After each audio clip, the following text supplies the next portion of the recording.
Alors quand la misère pousse à des actions aussi désespérées, comment doit-on réagir parce qu'on ne peut pas faire semblant de rien, c'est quand même à nos portes qu'ils viennent frapper. Régis Geoffrey. Moi, en voyant ces images, je me demande combien de temps on pourra poser la question de cette émission. Est-ce que la France doit prendre sur elle toute la misère du monde sans en avoir honte ? Parce qu'à un moment, on voit qu'on arrive après, alors qu'on connaissait la cause. C'est-à-dire qu'il y a une cause mondiale, c'est l'immigration clandestine. Et est-ce qu'il ne faudrait pas qu'il y ait carrément un Yalta de l'immigration ? Alors ce ne serait pas pour se partager le monde, mais ça n'arrêtera jamais. Je veux dire, les flux de population sont jamais arrêtés. Et en plus, quelqu'un qui veut partir part toujours. Il suffit d'avoir un peu de mémoire. Les Italiens, quand 11 millions d'Italiens, ou je ne sais combien, sont partis aux États-Unis, ils étaient mal accueillis, ils sont partis. Nous, quand on est partis en Inde, explorer l'Amérique, il n'y a rien qui pouvait nous en empêcher. Le scorbut, la maladie, la mort, tout ça ne faisait peur à personne. Là, l'immigration, elle est inéluctable, on le sait. Donc, est-ce que cette question morale, finalement, n'est-elle pas immorale ? Est-ce que ce n'est pas immoral de poser cette question-là ? Immoral dans le sens où, au fond... On y a déjà répondu. Je veux dire, est-ce qu'on peut supporter... On n'a pas le droit de leur fermer la porte. Mais bien entendu, mais on ne peut pas supporter ces images. Si on avait le cynisme, parce qu'on dit toujours l'Australie fait ci, l'Australie fait ça... On le verra ce que fait l'Australie tout à l'heure. Mais nous ne l'avons pas, le cynisme de dire, écoutez, ils se sont noyés, c'est bien fait pour eux, ils n'avaient qu'à pas partir puisque c'était défendu. On n'a pas ce cynisme-là. Donc il faut aller jusqu'au bout. Là, on est dans le laisser-aller. Le laisser-aller parce qu'on n'ose pas franchir le pas. Et ce pas, il faut le franchir parce que finalement, l'immigration, est-ce que c'est nous qui prenons la misère du monde ou est-ce que c'est eux ? L'Allemagne a un besoin vital d'immigration, mais nous aussi, parce que nous avons un taux de natalité qui est ce qu'il est, mais nous avons une population qui vieillit également. Donc je veux dire, ce côté, on prend la misère du monde sur notre dos. Moi, je ne vois pas en quoi c'est nous qui prenons la misère du monde. C'est eux qui vont prendre notre misère, notre dénatalité, par exemple la dénatalité de l'Allemagne. C'est l'immigration qui va le prendre sur son dos aussi. Non, mais cet argument de population qui vieille, c'est faux. Parce que le truc avec un tel problème, c'est que ça s'est ressauvé dans quelques années, n'est-ce pas ? Parce que dans quelques années, des gens qui vieillent maintenant vont mourir. Et si nous accueillons maintenant un grand nombre d'immigrés pour faire soin de notre vieux, nous importons un problème qui va se manifester encore dans 10 ans. Ne parlez pas des retraites. Il y a une obsession des retraites. Mais si, il faut. C'est pour ça. Et puis au-delà, il y a une question morale. Il y a une question morale. Justement, j'aimerais qu'on reste sur la question morale quelques instants. On ne supporte pas le cynisme. On voit bien qu'on ne supporte pas. Personne n'a supporté ces images de façon cynique. Mais je vous invite d'aller visiter des banlieues de Paris ou dans mon pays, la Hollande. Nous avons, je pense, des problèmes assez pareils comme les problèmes en France. Beaucoup de problèmes d'immigration, beaucoup de problèmes de multiculturalisme, beaucoup de tensions sociales. Nous voyons en même temps, et ça c'est une règle de l'histoire, n'est-ce pas? Nous voyons le nationalisme se renforcer. Nous voyons un nouvel nationalisme qui est plus fort et moins tolérant, moins accueillant qu'avant. Et nous sommes donc dans une voie très dangereuse. Oui, mais vous n'empêcherez pas les gens de partir. Je voulais juste dire, monsieur... C'est une question. En ce moment, en Europe, la population vieillit, c'est un fait. Donc le Parti des Verts en Allemagne m'a invité en 2008, par exemple. Il réfléchissait sur l'impossibilité de fournir le même pourcentage de personnes qui partaient à la retraite que de personnes qui rentraient sur le marché de l'emploi. Ça, c'est un fait. Dans un pays comme la France, par exemple, on sait que 40% du taux de natalité est assuré par des populations étrangères. C'est une réalité aussi. Donc maintenant, on est dans une situation où c'est ce que vous dites qui renforce l'extrémisme. Quand vous dites que l'immigration pose un problème, il faut aussi parler des avantages de l'immigration. Parce que moi, quand je travaille en France, je paye mes impôts ici. Donc les étrangers qui sont là, il y a une partie qui peut travailler et envoyer au pays aidé. La majorité paye ses impôts, s'installe dans vos pays, enrichit vos pays. Donc ce sont des citoyens productifs. Après, il faut voir, il y a une minorité qui vient, il y a des morts, certes. Mais je voulais souligner une chose. Le discours que vous avez, il est encore légitime tant que l'Afrique restera muette. Et moi, aujourd'hui, je voulais m'indigner pour le silence de l'Union africaine. Les gens là qui meurent sur les plages, et je mesure mes mots, si c'était des Blancs, la terre entière serait en train de trembler. Ce sont des Noirs et des Arabes. Alors eux, quand ils meurent, ça coûte moins cher. Ici, j'étais venue en 2008 et j'avais dit, l'Union européenne, avec ses flottes de guerre, avec son économie, je vous dis une chose, si on voulait attaquer nos pays ici en Occident, il y aurait des moyens de se défendre. Donc si on voulait sauver les gens dans l'Atlantique, dans la Méditerranée, on le ferait. Parce que les moyens qu'on a mis pour Frontex, on aurait pu les utiliser pour sauver les gens. Mais on attend qu'ils meurent d'abord. C'est à croire que le laisser mourir est même un outil dissuasif. Et je vais vous dire une chose, ça ne dissuade personne. Parce que quelqu'un qui part et qui envisage l'éventualité d'un échec, celui-là peut trouver le péril absurde et donc l'éviter. Mais celui qui part pour la survie, qui considère que la vie qu'il a à perdre ne vaut rien, eh bien celui-là, sa force est inouïe. Parce qu'il n'a pas peur de la mort. Mais c'est exactement pourquoi il faut fermer des frontières complètement. Il faut sauver l'Afrique et sauver l'Europe. Vous ne pourrez pas rester comme des gens. Vous ne resterez pas comme des poissons rouges dans la forteresse européenne. La crise actuelle nous a démontré ça. Au jour d'aujourd'hui, l'Europe ne sera plus jamais épargnée tant qu'il y aura des conflits ailleurs dans le monde. L'Europe ne sera plus jamais opulente tant qu'il y aura des carences ailleurs dans le monde. On est dans une société de la mondialisation où un Indien gagne sa vie à Dakar, un Dakarois gagne sa vie à New York, un Gabonais gagne sa vie à Paris. Que ça vous plaise ou non, c'est irréversible. Alors trouvons une solution collective ou bien déménager d'Europe parce que j'ai l'intention de rester. Alain Boer. Moi aussi, vous êtes bienvenue. Je crois que le débat est assez intéressant puisqu'en fait, il montre les limites qui sont à la fois celles de notre hypocrisie et celles de notre incohérence. Hypocrisie d'abord parce que nous avons créé le problème nous-mêmes. Je veux dire, nous avons colonisé, nous sommes allés dans tous ces pays qui aujourd'hui nous exportent leurs habitants. Et nous en avons importé d'ailleurs.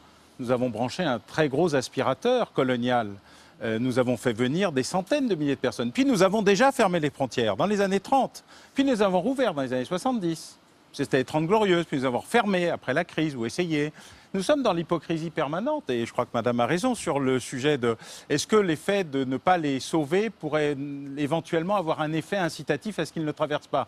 Ça n'a jamais fonctionné et probablement que ça ne fonctionnera jamais. Le problème de l'hypocrisie, c'est parce que nous sommes à la fois dans une logique où nous avons supprimé la frontière. Je crois dire que monsieur est plus intéressant sur la partie frontière que sur la partie réalité démographique. C'est-à-dire que le fait d'ignorer la frontière, de la supprimer, de dire, allez, libre circulation, vous ne pouvez pas brancher un aspirateur qui marche dans les deux sens. Soit vous aspirez, et nous aspirons, et ça fait des dizaines d'années que nous aspirons, et nous avons supprimé la frontière. Par contre, le vrai problème, c'est qu'en même temps, nous avons connu une crise de ce qu'est notre identité européenne, pas nationale. C'est-à-dire quelles étaient les valeurs communes qui nous permettaient de cohabiter avec des gens. Alors, parce que ce que nous discutons aujourd'hui, pardon madame, pour des Noirs et des Arabes, je prends ça entre guillemets, c'est pas un terme que... Non, mais moi, je suis noir. Oui, j'entends, mais pour moi, c'est plus des Africains. Vous voyez, la couleur, vous êtes plutôt marron. Il se trouve que je mais suis souvent, noir. les Africains sont noirs. C'est pas le sujet. Nous avons, sur ces questions-là, eu les mêmes problèmes avec les Italiens, les Espagnols, les Polonais, dans le nord de la France. Et ce qui s'écrivait à l'époque sur eux est très exactement ce qui s'écrit aujourd'hui sur les Africains ou les Maghrébins. Les journalistes ont peu de créativité en termes de racisme et de xénophobie. Il faut dire les choses. Ils nous envahissaient, ils violaient les femmes, ils piquaient le boulot, ils créaient le chômage et ils étaient violents entre eux. Plus un peu avinés éventuellement si c'était possible. Dans la réalité, nous avons digéré ces vagues successives. Vous noterez que personne ne parle des Portugais. C'est une curiosité historique, ethnologique peut-être, mais enfin c'est comme ça. Nous les avons digérés parce qu'il y avait un socle commun de ce qu'on appelle aujourd'hui le vivre ensemble, qui est un joli terme sociologique dont les contenus sont assez indéfinis, mais parce qu'il y avait une logique. Nous avons supprimé cette logique à partir des années 70 et 80 au nom de la partie plus intéressante qui est celle de monsieur sur le multiculturalisme. C'est-à-dire que moi, je suis pour l'ouverture aux autres, mais je pense qu'il y a une culture qui nous permet de vivre ensemble. C'est-à-dire qu'il ne faut pas d'abus de majorité, pas d'abus de minorité non plus. Comme nous avons supprimé en même temps la frontière et les valeurs communes, nous avons un souci, ce que vous appelez les banlieues, les problématiques, etc. Et je crois que le problème que nous avons, ce n'est pas de fermer la frontière, parce que le bocal, il y a toujours une ouverture dans un bocal, hein, même dans un aquarium, de temps en temps, il faut nourrir les poissons. Le problème n'est pas le bocal, le problème est de savoir comment on arrive à gérer à l'intérieur d'un bocal qui est en expansion. La question turque est une question centrale et si pour nous elle pose des problèmes politiques, pour les Allemands, elle a été résolue depuis très longtemps. L'Union européenne n'accepte pas la Turquie, mais le Conseil de l'Europe l'a intégrée en 65, il y a 50 ans. Donc nous nous posons des problèmes qui n'existent plus en regardant le rétroviseur et sans jamais traiter de la question fondatrice qui est comment on régule, comment on gère positivement une immigration en partie nécessaire, en partie subie, Mais ce sujet, il a été traité, moi je me rappelle, par Julien Drey, il y a 25 ans, où il disait on pourrait peut-être avoir une situation, alors peut-être pas en payant les visas, mais en créant des quotas d'immigration nécessaires, bref, en créant les conditions d'une régulation qui évite le drame et la mort. Car je pense que personne ici ne va proposer qu'on envoie les canonnières pour couler les bateaux. Aujourd'hui, Frontex ou nos dispositifs de garde-côte ne servent qu'à une seule chose, terminer le travail des passeurs et du crime organisé qui gèrent le trafic d'esclaves. C'est à ça que servent nos gardes-frontières. Ils ne servent pas à protéger les frontières, ils servent à terminer le boulot par des gens qui coulent les bateaux, qui enferment les migrants dans les cales et qui se sauvent. Mais alors il y a aussi une dimension criminelle. Justement, cette dimension criminelle, on l'abordera, puisque voilà. Beaucoup de politiques qui ont fait allusion. Qui est une partie du, on l'abordera tout à l'heure. Pierre-Henri, oui. Sur l'aspect moral. Mais sur l'aspect moral, d'abord, je pense que pour reprendre la question que vous avez posée d'entrée de jeu dans cette émission, il faut sortir des postures. L'Europe n'est ni une forteresse, ni une passoire. Et aujourd'hui, l'Europe accueille aux environs chaque année de 600 000 personnes. Et donc, je crois que le débat n'est pas entre la liberté de circulation ou la fermeture. Elle est effectivement dans la régulation. Mais je pense aussi qu'il faut nommer correctement les choses. Les personnes que nous voyons, les cadavres livides, les ventres gonflés, qui emplissent d'émotions l'ensemble de l'opinion des pays européens, sont d'abord des réfugiés, pour la plupart. Et c'est la conséquence du chaos du monde, et notamment du chaos d'une région au Moyen et au Proche-Orient, qui produit des réfugiés par millions. Je pense évidemment au drame syrien. Et puis, c'est le fruit aussi d'un certain nombre de dictatures en Afrique. Je pense à la Corne de l'Afrique, je pense à l'Érythrée, je pense à la Somalie, je pense au Soudan. Et je pense qu'en nommant correctement les choses, à partir de ce moment-là, il y a aussi une obligation morale qui se pose à nous en fonction des conventions internationales que nous avons signées, et particulièrement de la Convention de Genève. Et il y a là une obligation d'offrir la sécurité à des personnes qui en sont privées, qui sont persécutées en raison de leur opinion politique. Pour vous, ce ne sont pas des immigrés économiques, ce ne sont pas des gens qui, poussés par la misère... Écoutez, c'est parfaitement documenté, et y compris par une agence officielle qui est Frontex. En 2014, le franchissement des frontières a été le fait d'environ 85 000 Syriens qui n'ont pas trouvé de voie de migration légale pour rentrer en Europe, et ça a été le fait d'à peu près 40 000 Érythréens. C'est-à-dire que plus de la moitié des flux dont nous parlons sont des flux de réfugiés. Et encore une fois, nous oblige. Je rappelle que le projet européen, c'est un projet humaniste. C'est un projet qui doit garantir l'effectivité des droits et la dignité. Et ce qui s'est passé à Bruxelles, là, hier soir, avec le sommet européen, qui, au passage, n'est jamais que le 4e sommet sur cette question depuis octobre 2013, est tout simplement inconvenant et tout simplement indigne. Parce que si vous prenez la résolution du Conseil européen d'hier soir, c'est exactement le décalque du Conseil Justice et Affaires intérieures d'octobre dernier. Et donc, les mesures qui ont été prises ne sont pas à la hauteur de ce qu'il convient de faire. Et je pense que l'Europe a un devoir moral, oui, c'est celui de sauver, ce qui ne l'empêche pas, par ailleurs, de penser la question des migrations et la question du rapport aux pays en développement, au continent africain. Mais c'est une autre question. Vous vouliez ajouter quelque chose? Oui, je voulais juste dire que depuis quelques années, on a une espèce... d'abus de langage qui a introduit des amalgames. Au jour d'aujourd'hui, toute personne typée avec un air d'étranger est considérée comme immigrée. Tous les étrangers, en tout cas toutes les personnes d'origine étrangère qu'on peut rencontrer en Europe ne sont pas forcément des immigrés. Donc il y a des gens qui sont normalement protégés par la Convention de Genève pour les réfugiés. Ces personnes-là, quand on ne les accueille pas normalement, ils viennent dans les mêmes mouvements que les immigrés économiques. Donc quelqu'un qui fuit la guerre, ce n'est pas la même chose que quelqu'un qui cherche du travail. Quelqu'un qui fuit la guerre est protégé par la Convention de Genève. Et quand on a parlé ici à l'époque, je ne veux pas remuer les mauvais souvenirs, mais ministère de l'immigration et de l'identité nationale, on a fait des réfugiés, presque des coupables de droit commun, comme un voyageur qui ne respecterait pas les lois internationales pour le visa, donc l'autorisation d'entrer dans un territoire. Or, quelqu'un qui voyage librement peut respecter ces choses-là. Quelqu'un qui fuit la guerre pour survivre n'a pas le temps de respecter ces choses-là. Or, aujourd'hui, on met l'amalgame et on met tout le monde dans le même sac. Je voudrais aussi dire que quand vous êtes Canadien, blanc ou argentin, et vous venez vous installer en France, vous êtes un expatrié. Quelqu'un qui voyage, qui est libre de voyager. Et si vous êtes africain ou indien ou afghan, vous venez en France ou en Allemagne, vous êtes l'immigré, peu importe les raisons pour lesquelles vous êtes là. Et donc cette représentation de l'autre, l'Europe doit corriger son regard si elle ne veut pas encourager la xénophobie. Parce que la représentation qu'on se fait de l'autre alimente ensuite le repli sur soi, le rejet. Donc voilà, voir quelqu'un qui est en règle, essayer de savoir d'où vient cette personne, pourquoi cette personne vient. Ça, les Européens ne se demandent même plus ça. Ils vous croisent, vous êtes étranger, vous avez l'air étranger, vous êtes venu pour la tarte à la crème. Non. Donc l'Europe doit se respecter davantage. On ne vient pas que chercher du pain. On peut venir aussi pour la liberté, pour la démocratie, pour la culture européenne. Donc l'Europe aussi nourrit un vrai mépris d'elle-même en pensant qu'il n'y a que l'alimentation qui amène les gens.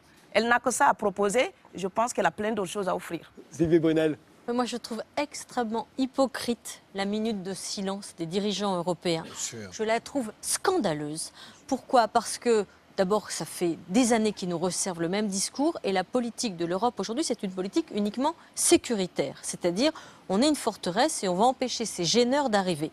En plus, on a dit qu'on triplait les sommes qui étaient affectées à l'opération Triton. Mais tripler, c'est uniquement ce qu'a fait l'Italie pendant un an avec l'opération Mare Nostrum. C'est-à-dire qu'on va arriver exactement au montant de Mare Nostrum. Moi, ce que je constate, je travaille sur l'Afrique. Ce que je constate, c'est que l'histoire des migrations, c'est l'histoire de la mondialisation. C'est-à-dire que l'Europe a envoyé entre 1850 et 1914 50 millions de personnes dans le monde. Elle a envoyé les Irlandais aux États-Unis. Les États-Unis, première puissance mondiale, c'est quoi? C'est un pays d'immigrants. Alors, ces immigrés que nous voyons comme un danger, ça a été partout dans l'histoire du monde un facteur d'innovation. Regardez les services d'urgence le week-end quand vous allez à l'hôpital. Qui est là? Ce sont des étrangers. Quand les gens viennent, c'est parce on a des besoins d'eux, il y a des filières. On a besoin d'eux dans l'agriculture, on a besoin d'eux dans le BTP. Alors, bien sûr, on ne peut pas mettre sur le même plan les immigrés pour des raisons économiques et les immigrés pour des raisons politique. Mais quand on dit l'Europe ne doit pas accueillir la misère du monde, moi je trouve ça extrêmement choquant. C'est pas la misère qu'on accueille. Ce sont des gens qui ont des compétences, ce sont nous. Ce sont nous à un autre moment de notre histoire. Et ce qu'on voit, c'est que les flux de migration s'inversent. Par exemple, les Portugais ont colonisé l'Angola. Les Angolais sont du travailler au Portugal, mais aujourd'hui l'Angola se développe. Vous parliez du Portugal tout à l'heure. Eh bien, les Portugais vont s'établir en Angola. On voit la même chose entre le Cameroun et la Guinée équatoriale, entre l'île Maurice et Madagascar. Parce qu'on oublie de dire que 9/10 des migrations se font à l'intérieur du continent africain. Et en fait, un pays devient attractif quand il se développe, quand il crée de la richesse. Et demain, eh bien, cette Afrique qui croît à 10% par an et qui est considérée par nos entreprises et par nos ONG comme un Eldorado, parce qu'il faut bien dire en même temps qu'on envoie des ONG à tire-larigot en Afrique et on envoie des entreprises. Eh bien, demain, ce sera peut-être le continent qui sera pour nous l'avenir. Et je trouve que notre façon aujourd'hui de considérer ces gens Frontex. qui sont dans des situations soit de demande économique avec des compétences, soit dans des situations de détresse politique et relevant de la Convention de Genève, on ne peut pas avoir uniquement une vision sécuritaire. Attendez, quand on dit on va couler les bateaux, on va faire Angry Birds en Méditerranée, ça veut dire quoi? C'est monstrueux de dire on va couler des bateaux. Couler les bateaux après avoir recueilli les migrants. Comme les drones américains. comme les drones américains ont sauvé les otages. On l'a vu. On voit à chaque fois qu'on veut éliminer les gêneurs, on fait des erreurs. Et je trouve que cette façon de l'Europe, qui a toujours été une terre d'accueil, qui a toujours été une terre à creuser, sa façon d'agir est absolument inacceptable aujourd'hui. Mais il y a quand même... L'Europe, ce ne sont jamais que les États de l'Union, les 28 États, parce que c'est aussi une simplification de langage que de dire l'Europe. Il n'y a pas d'Europe. Il y a des politiques nationales qui sont souvent contradictoires. C'est exactement le problème, n'est-ce pas? Nous parlons de l'Europe et c'est vrai qu'à cause de la zone Schengen et les frontières ouvertes internes de l'Union européenne... Ce n'est pas Schengen qui pose le problème. Mais on ne contrôle plus les passeports et donc ça empêche encore de contrôler ce qui entre dans nos pays, n'est-ce pas? Et par conséquent, la politique d'immigration de l'Italie est effectivement devenue aussi la politique d'immigration de mon pays, les Pays-Bas. Oui, vous voulez dire qu'à partir du moment où l'Italie laisse rentrer des gens, ces gens-là peuvent ensuite venir en Hollande s'ils le veulent. Ils peuvent aller où est-ce qu'ils veulent. Pas du tout. Et le problème plus profond qui se pose là-bas, c'est que les Européens ne veulent pas, en tout cas, je ne vois pas une telle atmosphère maintenant en Europe, avoir une politique d'immigration vraiment européenne. Chaque pays voudrait bien prendre les décisions sur l'immigration soi-même. Les Néerlandais, les Français veulent le décider par les élections démocratiques. Et si on voulait vraiment mettre en place des frontières européennes, c'est ça ce que j'ai appris d'un Jean Baudin ou des autres philosophes de l'État, il faut vraiment avoir un État avec un ministre des Affaires étrangères, il faut avoir une politique européenne et tout ça, ce qui n'est pas soutenu par des peuples. Donc on est en effet dans une impasse. Les États attendent une réponse de l'Union européenne. L'Union européenne ne peut pas vraiment agir sur le plan politique parce qu'elle n'est pas supportée par le peuple. Donc, on ne peut rien faire. C'est ça exactement. Et maintenant, je pense que l'Union européenne empêche de trouver une vraie solution précisément à cause de cette... Un mot sur Schengen, parce que vous vouliez rectifier. Le fait que l'Italie, on puisse rentrer en Italie, on peut ensuite aller en France où on veut. Ce n'est pas le problème de Schengen. Schengen, c'est un acquis communautaire très important et qu'il convient de conserver. Il suffit de demander à l'ensemble des frontaliers qui, chaque jour, franchissent les frontières à l'intérieur même de l'Union. Non, il y a aussi une combinaison avec le règlement Dublin qui fixe la responsabilité de l'État qui doit prendre en charge les migrants, qui est terrible. Parce qu'en réalité, ce règlement Dublin, c'est un moyen pour les vieux pays de l'Europe de faire porter la charge de l'accueil sur les pays qui ont des frontières extérieures. C'est-à-dire, en l'occurrence, la Grèce, l'Espagne, l'Italie, Malte et Chypre. Et bien évidemment que ça ne peut pas fonctionner. L'Italie, pendant 2 ans, a accueilli des dizaines de milliers de personnes, alors que l'Italie traversait une crise économique extrêmement importante. Elle s'est tournée vers l'Union européenne, c'est-à-dire vers les autres États membres, qui ont regardé ailleurs, parce que le menu le plus commun en Europe, aujourd'hui, c'est patate chaude. Et donc, il ne faut pas s'étonner qu'il y ait un certain nombre de mouvements secondaires à l'intérieur de l'Union qui provoquent un certain nombre de désordres dans chacun de nos pays. Et ce qu'il convient de réviser aujourd'hui, c'est véritablement ce règlement Dublin. Ce règlement Dublin qui permet d'ailleurs à la Grande-Bretagne d'externaliser sa politique d'asile et sa politique migratoire sur le sol français aujourd'hui. Je vous propose d'écouter les réactions d'un certain nombre de personnalités après ces événements. On va voir que très souvent, on dit c'est notre faute, à nous les Européens, mais pour des raisons très différentes, sociales, économiques, militaires parfois. Ou alors c'est la faute, justement, des trafiquants.